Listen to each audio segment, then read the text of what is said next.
6.1 starts with define the term homologous series, a series of compounds that can be described by the same general formula, and each member differs from the next by a CH2 group there. Okay, now we start with homologous series. Let's start with homologous series. Let's simply just identify the homologous series of each compound with the suffix there. Just in case they want us to name the compound, then we have the suffix as well. So the homologous series that we see here, compound A, I see a carbonyl group that is a ketone. That's a ketone. That's a ketone. And then therefore if I need to name it, then I'm going to need that unknown. I'm going to need that unknown and then put the number there, whereby I need to put the number for the position of the functional group there. Okay. Compound B, I see all single bonds. All single bonds, alkane. All single bonds and nothing else. That is an alkane, and therefore I will need the suffix ane there. All right, compound C, I see a double bond over there. That means it's an alkene. It's an alkene. And I'll need to put the position of that double bond and then finish it with "-ine". The suffix there will be "-ine". Compound D is an alcohol. I see a hydroxyl group over there. It's an alcohol there. So compound D, homologous series, is an alcohol there. And then anol is the suffix for an alcohol. Anol, and here is where I put the number for the position of the hydroxyl group, that functional group there, that position there. I'll put that number over there. All right, compound E is given as a name, so the suffix will give it away. So it is a anoate. If it's an anoate, then it means that it's an ester. It's an ester. It's ethyl ethanoate. It's an ester, as well as F the anal. There is the suffix there, giving it away as an aldehyde there. So it's telling me that it's an aldehyde there. So now with this one here, I have the, if a question like 6.2 is looking for the name of the homologous series, I have the homologous series. If a question wants me to write down the IUPAC name, I have the suffixes, the suffix are there. And then now, if the question now says now here is the name, now draw the structure, I'm going to need the structure of the functional group there. So let's have the functional group structures there. Okay, functional group structure for ketone there is this over here. Let's this over here. Let's have the like this. It's like this. It's like this. This is a carbonyl group. The name is a carbonyl group. The question can say name or structure of the functional group. If they want the structure, here it is. Name, here it is. Single bonds between carbon atoms for an alkane. Carbon-carbon single bonds. There. C, carbon-carbon double bond. Double bond between carbon atoms there. Double bond between carbon atoms there. So what do we have there? Compound D, I have an alcohol hydroxyl group. The structural formula of the hydroxyl group, functional group here, it's called a hydroxyl. It's called a hydroxyl group there. That is the functional group of alcohols. And then ester linkage for an ester. Compound is an ester, so we have ester linkage for that. We have ester linkage for that. And then this is an ester linkage. If I need to draw an ester, I will need this. I will need to have this ester linkage. And then aldehyde, propanol aldehyde formyl group there. If I need to draw the structure, I will need this there. And this is an aldehyde. This is a formyl, formyl group there. It's a formyl group there. The question can say write down the structure of the functional group itself. Like for this one, maybe write down the structural formula here, and then write the structural formula of the functional group there, or give the name of the functional group there, double bond or hydroxyl group, whatever the case may be there. But then also it's also always advisable to have all 9 homologous series there. But then in this case, you only need the 6 for the compounds that we have there. So let's just stick with that for now. Okay. And then the next thing that we do now is we do general molecular formula with the type of isomer that you can expect. Now, first and foremost, chain isomers are for all of them. Chain isomers are for all of them. And then alkanes especially is just chain isomer there. although we can have positional isomer if the alkane has a branch, so has a methyl or ethyl, it's just a side branch, then the position can be changed of that branch there, but mainly chain isomer for alkanes there. So let's start.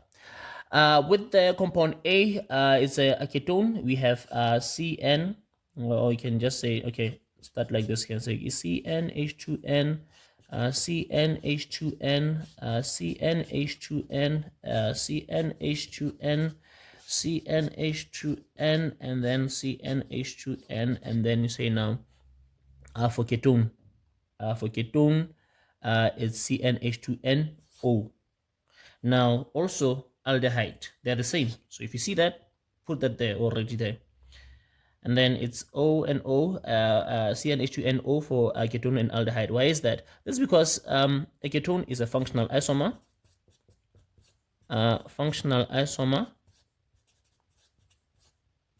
Of aldehyde. The functional isomer of aldehyde. In a very similar way, aldehyde is a functional isomer of ketone. So that means that if a question says now draw the structural formula of an isomer of an aldehyde, you draw a ketone with the same amount of carbons there. If a ketone, and vice versa. If the question says draw the the structural formula of an isomer of a ketone, you draw an aldehyde with an equal number of carbons there. All right, and then compound B, alkane, general molecular formula CnH2n plus 2. And then compound C, it's an alkene, so it's CnH2n, just like that. And then mainly here for an alkane, there we have chain isomer. Compounds with the same molecular formula, but different types of chains. Compounds with the same molecular formula, but different functional groups. And then C here, we have a double bond there. The general molecular formula for alkenes is this. And then the type of isomer you can expect in the case whereby you have a double bond is to shift the position of that double bond there. You can see that double bond over there is on carbon number 1 on compound C. So it means that we can put it on carbon number 2 there. So that is a positional isomer. Compounds with the same molecular formula but different positions of their functional group, halogen substituent or side chain there. Positional isomer shifting the position of that double bond there. So also applies for a triple bond, and then also applies even for a hydroxyl group there, because it's a functional group that can be on any of the carbons there. So for an alcohol, it's CnH2n plus 1 OH, and then by shifting the position of that hydroxyl group there, you can see it's on carbon number 1. I can put it on carbon number 2 there. So right now that alcohol is a primary alcohol there. As you can see there, the carbon that is bonded to the hydroxyl is bonded to only one other carbon. But if I would put that hydroxyl group on this carbon, it will be a tertiary alcohol, because this carbon over here is bonded to 3 other carbons there. So it will be an alcohol whereby the hydroxyl, the carbon that is bonded to the hydroxyl will be bonded to 3 other carbons there. There will be a tertiary alcohol there. All right, so positional isomer, by shifting the position of that hydroxyl group there, is what the isomer that you can expect here with an alcohol there. And then for an ester, we have CnH2nO2, and then the type of isomer here is a functional isomer, and then a functional isomer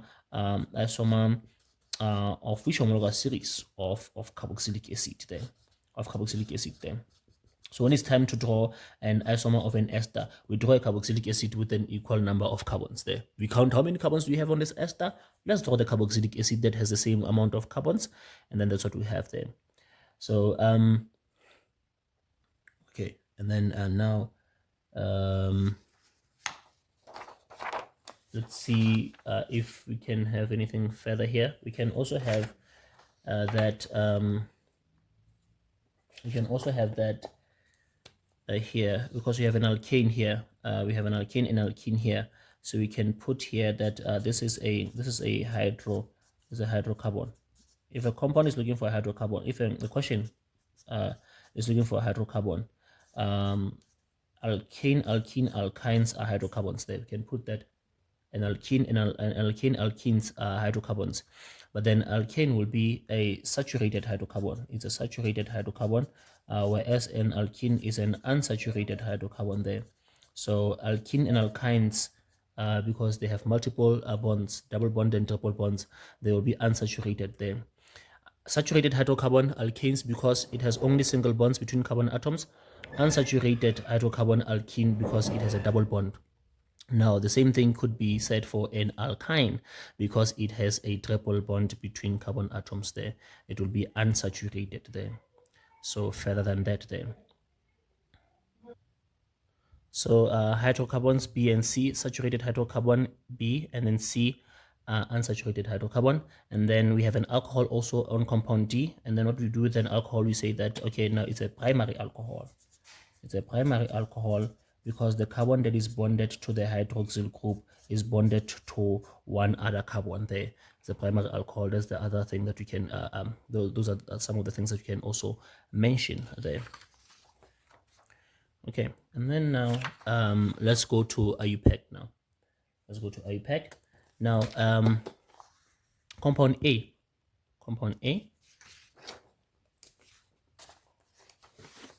Compound A, we said that it's a ketone. So if it's a ketone, then we will need that suffix unknown. So let's start. So we can see that functional group is in the middle, so we don't have to worry about whether or not we start on the left or on the right. So we can just start anywhere. 1, 2, 3. No halogens, nothing there. So we can just start there. 3 carbons in the stem. That's prop there. And then the suffix from our analysis of the suffixes is unknown. We are going to say un. On carbon number 2, that's where we have our suffix, we have our functional group, and then it's going to be N2O there. Now this is the structure, the IUPAC name there.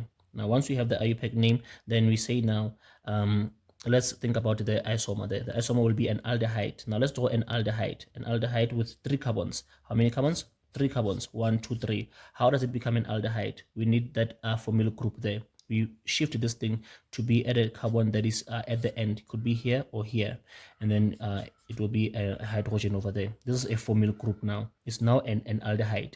And then we put the hydrogens there to make sure that each carbon has 4 bonds, and then we have 3 carbons aldehyde.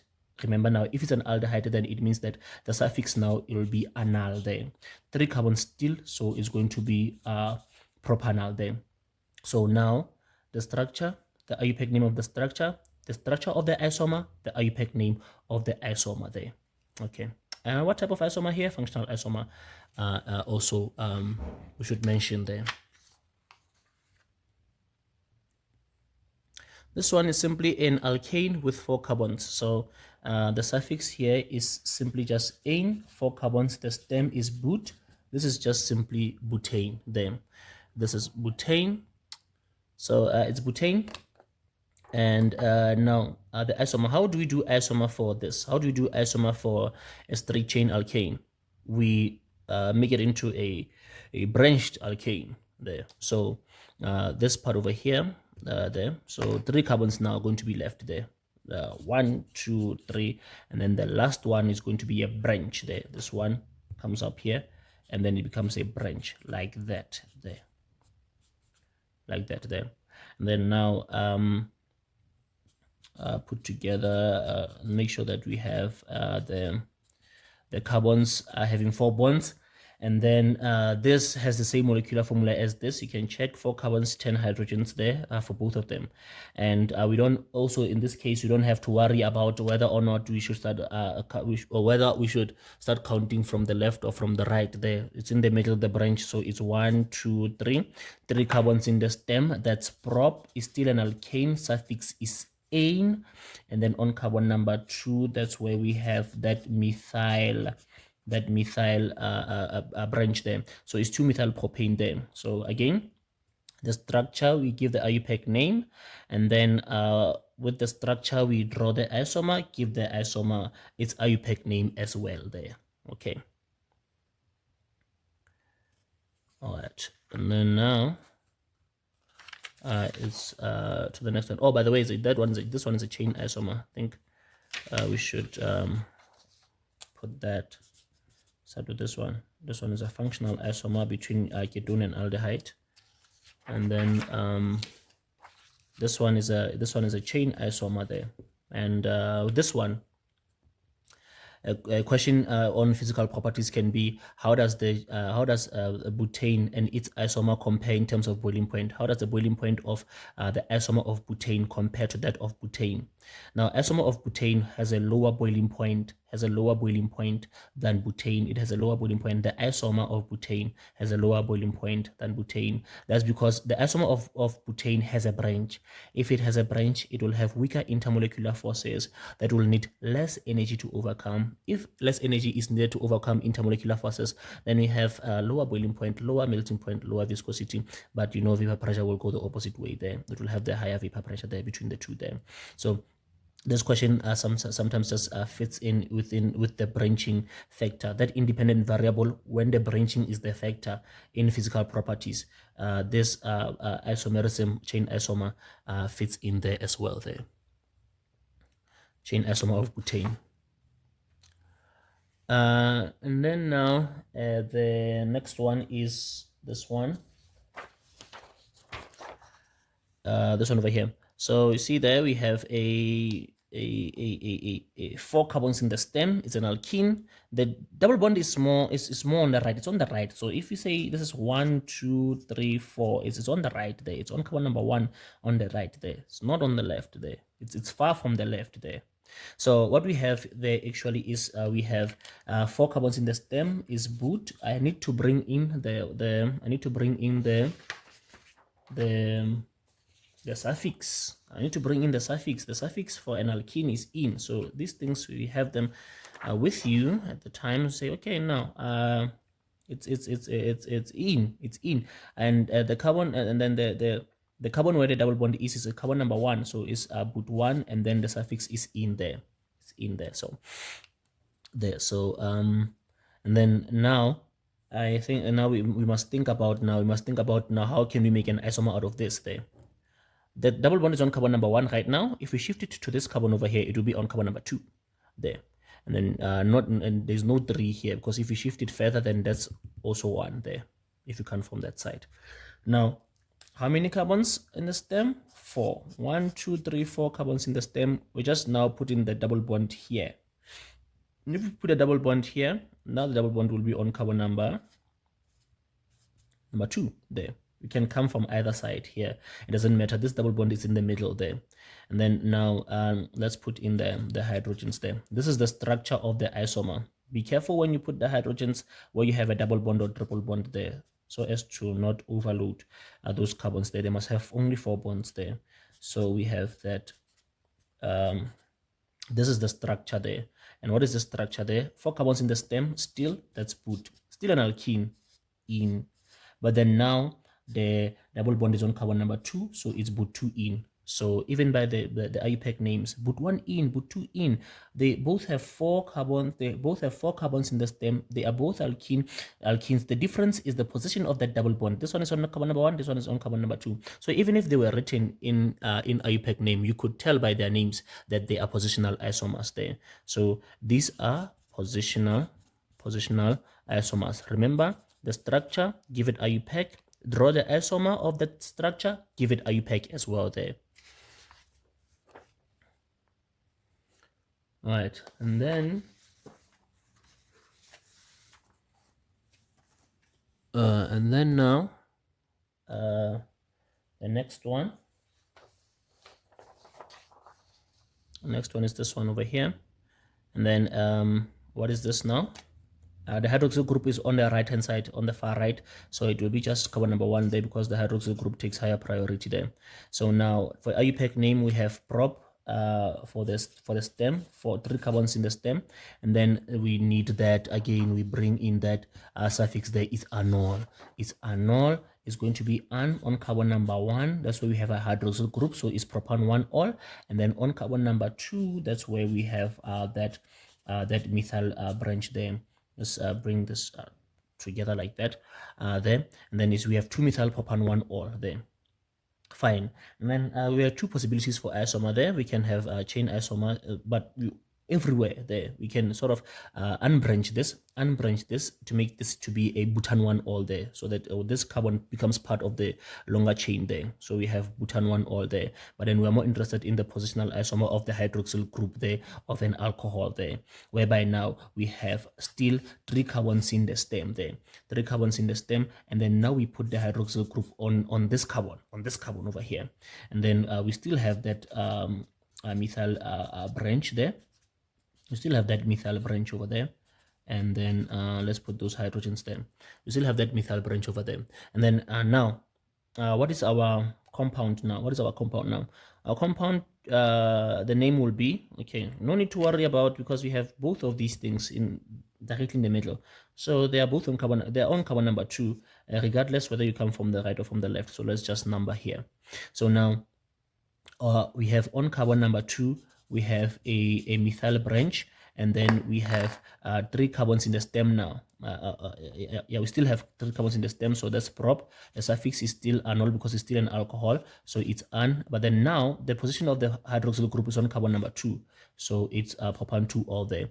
Sort of how you can spot a positional isomer is that the difference there is with the position there. Oh, the whole thing seems the same, but then now the position is what is different there. Propan 1 or propan 2 all there, and then this is a positional isomer of an alcohol. Something that changed as well there is that we went from a minor product to a major product, whereby now we have a isomer that is an alcohol that is a higher order alcohol. You can see this is a tertiary alcohol, but from a primary alcohol there.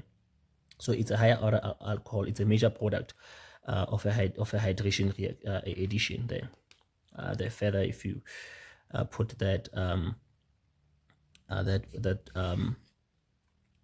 reaction part to it there. All right, and then we have here again, keeping in with them, structure IUPAC, isomer IUPAC. Let's go.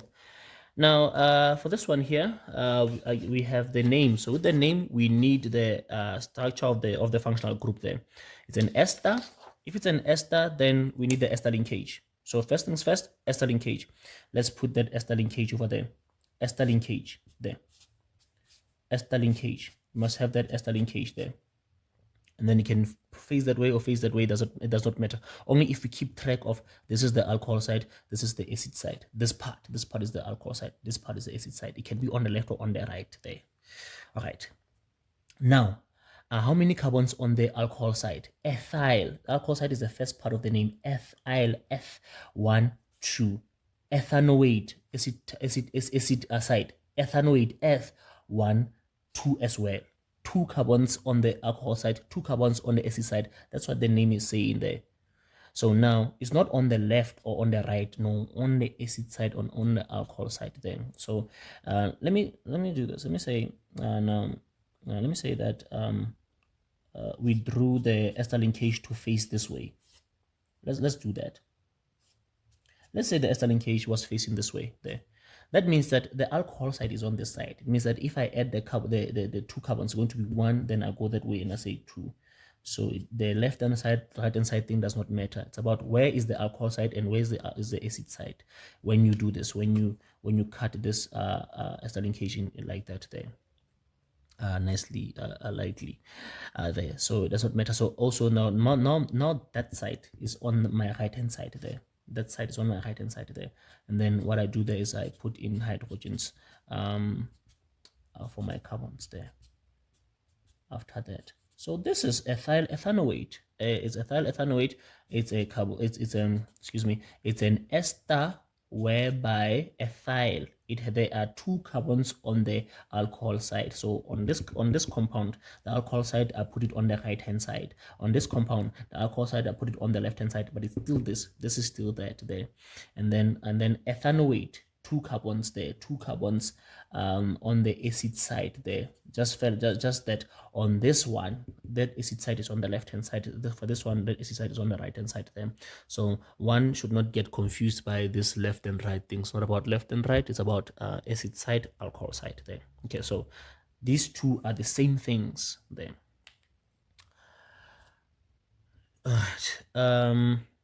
Now, the isomer. Now, the isomer of our ester, it's a carboxylic acid. It's a functional isomer. Let's put that down already. A functional isomer of carboxylic acid. What does that mean? It means now I need to draw a carboxyl group. First things first, I need a carboxyl group. Carboxyl group, functional group. Hence, you must have the all of the functional groups there. I'll say in your exam, all of the functional groups have all 9 of them. Although in this case we're interested in 6, but then also have nine of them there. I think we're short of alkyne and haloalkane as well as carboxylic acid there. Have all 9 of them there. Then if you need a carboxyl group, here's your carboxyl group. 1 carbon. How many carbons are we going to put on our hydroxyl group there? How many carbons do we have on our ester in total? 1, 2, 3, 4. 4. Okay. 1, 2, 3, and 4 there. And then put the hydrogens. Ooh, that's the hydrogen.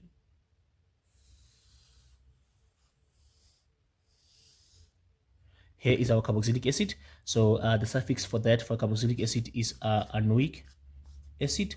And then we have 4 carbons there in the stem. So it means that it's going to be but. So it's butanoic acid there. It's butanoic acid, the IUPAC name of the carboxylic acid there. Then one thing that you can also test is whether they are functional isomers there, to check they have the same molecular formula. So how many carbons, how many hydrogens, how many oxygens. Even for this one, how many carbons, how many hydrogens, how many oxygens there. Let's see. How many carbons? 1, 2, 3, 4. 4 here. How many hydrogens? 1, 2, 3, 4, 5. 1, 2, 3, 4, 5, 6, 7, 8. 8 hydrogens. How many oxygens? 1, 2. C4H8O2. Let's see if this one is also the same. How many carbons? 1, 2, 3, 4, 4. How many hydrogens? 1, 2, 3, 4, 5, 6, 7, 8. 8 hydrogens. How many oxygens? 1, 2. There. And that will be the molecular formula of our ester, which is a carboxylic acid there. Okay. And now ester of a carboxylic acid. And then now propanol, very, very interesting one, that one. The last one is a very, very interesting one because now we have propanol. And then 3 carbons, 1, 2, 3. Functional group, formula group. Formula group is this carbon double bond thing, but then it's at the end there, bonded to the carbon that is bonded to a hydroxyl there. So it could have been on the left or on the right there. So I put it on the right for now. Now I put it on the right here in my case, and then put everything else there because we don't have any methyl branches or any bromos or any halogen substituents there. So I'm done. So this is propanol. So what is interesting about this is that when you have to do an isomer of this, you realize that we have already done it there, the isomer of this. So if A is an isomer of B, that means B is also an isomer of A. So we got our ketone and then we found propanol to be our isomer there. So but then let's say we are given an aldehyde and then they say we must do an isomer of an aldehyde. What are we going to do? How many carbons in the stem? 1, 2, 3. Then you shift that carbon double bond thing, this thing here. You shift it to a carbon that is within. In this case, our within is in the middle. So I don't want to say middle because when you have 4 carbons like this, when you have 1, 2, 3, 4. We have to put it here, and this is not necessarily middle, but it is within. It's still like it's a ketone there. So in this case, it's middle. But then the correct way to put it is to say within, on the carbon that is within, not on the side there. And then you remove it from the side, and then you here, be careful there not to overload. There's no hydrogen there. This is the isomer there.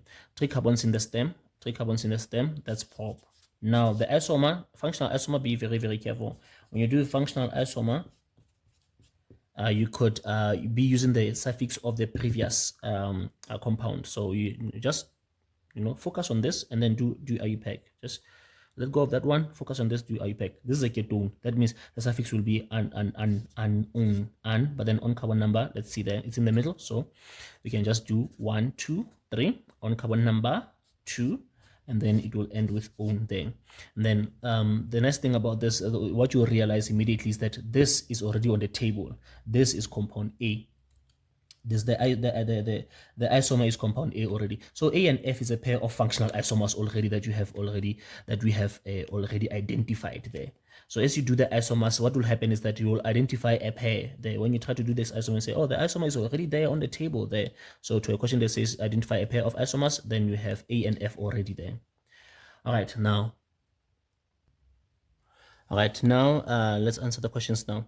6.1, we defined homologous series, and also let's get this definition also out of the way. Chain isomer, compounds with the same molecular formula but different types of chains there, and that applied to B there, the alkane there. Okay, then let's see. 6.2.1, which one is an alkane? Okay, let's also keep referring. Alkane is looking for the homologous series there. Which compound is an alkane? Which one do we identify as alkane? Is compound B. So it's from our homologous series analysis that is compound B, that is an alkane there. And then 6.2.2, very similar, that which one is an ester? An ester is compound E there. We identified compound E as an ester. That's E there. And then which one is a hydrocarbon there? Alkane. And alkane, sometimes it's 2 marks there if it's in the case whereby there are 2 of them there.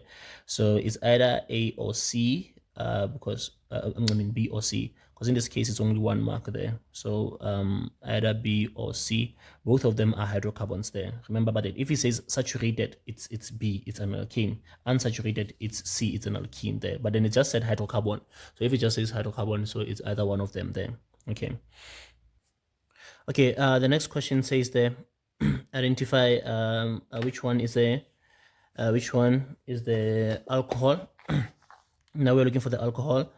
Alcohol, we identified compound D as an alcohol. So compound D will be the alcohol there. And some questions, because we only have only one alcohol in this question there.